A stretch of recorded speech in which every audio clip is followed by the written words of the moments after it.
Hi, my name is Kate Gustafson. I am a senior double majoring in psychology and sociology, and I will be presenting my sociology capstone study. Due to the pandemic, we weren't able to actually carry out these studies, but we were able to propose studies that we would do if we had unlimited resources and no time constraints. I chose to do my study on the influence of social media on youth voter turnout in the United States, which is a topic I explored in my Sociology Research Methods course on a much smaller scale.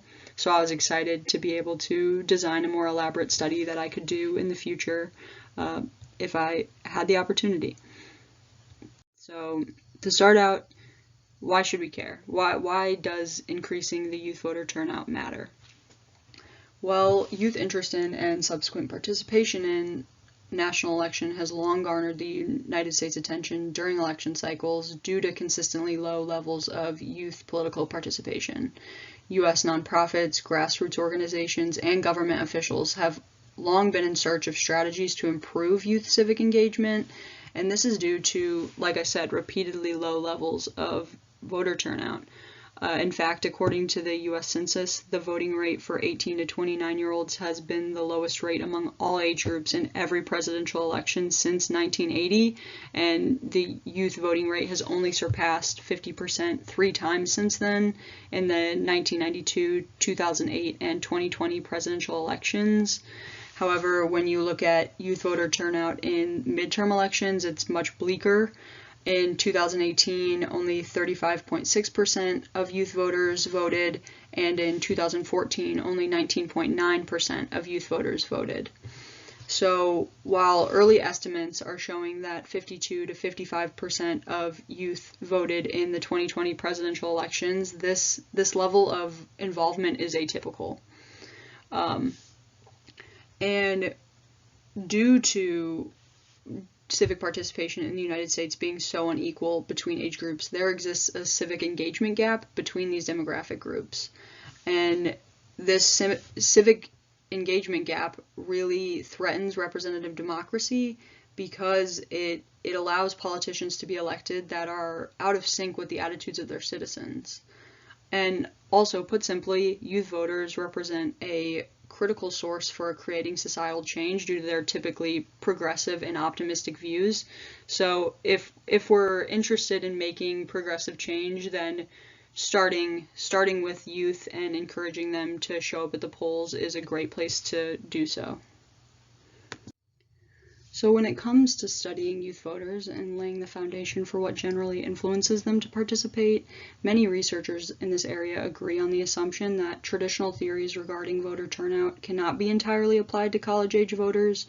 College-age voters are not affected by typical motivational factors such as household income, race, or employment, but rather they are affected by college-specific factors such as the distance between their home and their college and whether or not their college or hometown is located in a presidential battleground state.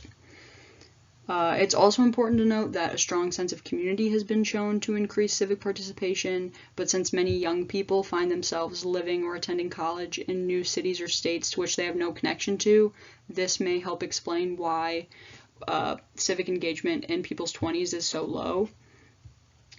But studies on youth voters has also consistently found that not all young people are equally as engaged, so therefore while it's important to determine what strategies will effectively increase youth political participation, it is also important to ascertain what differentiates civically active youth from those who remain unengaged. And this question has ultimately led political socialization scholars to examine schools and families as primary socializing agents, under the assumption that civic training and exposure in adolescence can influence subsequent adult behavior. Many scholars agree that fundamental political habits and attitudes are formed during our younger ages and will often remain stable over the remainder of our lifetime. So this is why it's so important to study early experiences in the home and at school, because these experiences may be particularly pertinent to youth's future civic engagement. So ultimately, political socialization in adolescence appears to be a consequence of multiple outside forces, including families and schools, but school activities appear to be the most influential during early adolescence.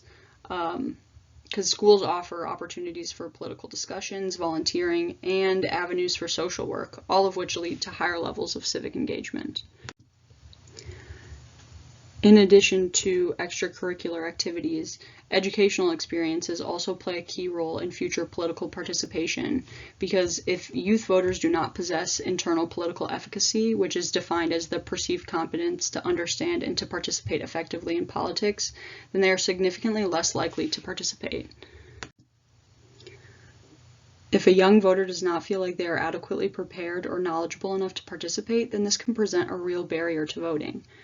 Fortunately, there are various avenues available to strengthen our political efficacy, the most obviously being further educational attainment. However, we do live in a digital age, and previous studies have found that social media usage, in addition to educational attainment, may play a major role in fostering political opinions and subsequent participation in youth samples. In fact, much of the recent research on social media has shown a positive relationship between offline and online political participation, and researchers in this area argue that this is because social networks foster ties between users and make available mobilizing information through news sharing or discussion. Several studies have found that frequent usage of Facebook and Twitter, particularly for viewing and sharing political information, is conducive to higher levels of voting participation, but none of these studies have been conducted on a sample of American youth, so they are not entirely generalizable. However, the finding that social media usage has the ability to increase political participation through a type of psychological empowerment is important because it illuminates the potential power of online activism, which we saw a lot of last year. So ultimately, while there is an abundance of research and statistics surrounding social media usage as it relates to voter participation, the recent research in this area has been conducted in other countries, which makes the results of these studies less generalizable to our youth voters in elections. And additionally, I do believe that every election is different, and the digital world of social media is constantly evolving. Therefore, more up-to-date research on the impact of social media usage is needed, especially considering the media storm that surrounded the former administration and the subsequent division that it caused. After a thorough review of the literature, the study will take on a twofold aim, the first being to assess whether social media usage is associated with youth voter participation, and the second being whether certain social media platforms are better designed to encourage and increase youth political participation and overall civic engagement. In terms of my methods, this study will focus on a younger sample of American adolescents ages 17 to 21 to determine the antecedents to political participation and the ever-evolving social media usage among American youth. The longitudinal design was selected because it will allow us to track the different factors that contribute to civic engagement, whether that be parental influence, school experiences, or social media usage, and since the study will collect data at 2 time points, first when the respondents are 17 and again when they're 21, this will allow us to assess the actual voting behavior of the participants, since they will have had at least one presidential election and an array of local and state elections to participate in that time frame. For my quantitative method, the current study will employ an electronic survey because it will allow me to efficiently collect information on each relevant variable. And for the qualitative method, the study would utilize individual open-ended interviews because this would allow participants to explain their feelings and voting intentions regarding civic engagement, social media usage, and what content they prefer to use each social media site for. Overall, the study would utilize quota sampling when sampling eligible students from multiple public high schools throughout the country in order to create a sample that is representative of the actual demographic makeup of the youth population in the United States. All in all, youth voters represent a critical source for enacting progressive change, but all too often youth voters fail to show up on election day, and this subsequent inequality in turnout presents a really big barrier to achieving truly representative democracy.